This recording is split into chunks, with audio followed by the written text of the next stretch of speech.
Welcome to my channel. ఈ రోజు మా ఇంట్లో బ్రేక్ఫాస్ట్ పెసరట్టు అండి. ముందుగా పెసరపిండిని రుబ్బేసుకున్నాం. సన్నగా ఉల్లిపాయలు, పచ్చిమిర్చి, అల్లం ముక్కలు కూడా తరిగేసుకుని, తర్వాత ఒక క్యారెట్ ని ఇలా తురుముకోవాలి.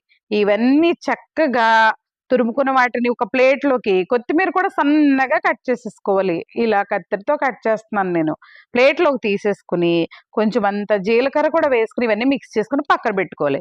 స్టవ్ మీద పెనం పెట్టి బాగా కాలిన తర్వాత 2 గెరిట్ల పెసరపిండి వేసి, దాని మీద ఏవైతే మనం వెజిటబుల్స్ అనేది రెడీ పెట్టుకున్నామో వాటిని పైన అలాగా చల్లేసుకోవాలి. చల్లుకుని నూనె కాదండోయ్, 1 స్పూన్ నెయ్యి వేసుకోవాలి. అబ్బా సూపర్ ఉంటుందండి. ఇలాగ వన్ సైడ్ కాలిన ఈ పెసరట్టుని 2 పెసరట్లు వేసుకున్నాను నేను. దానిలోకి కొత్తిమీర టమాటా పచ్చడితోటి తింటే అద్దరిపోతుంది. వీడియో నచ్చితే సబ్స్క్రైబ్.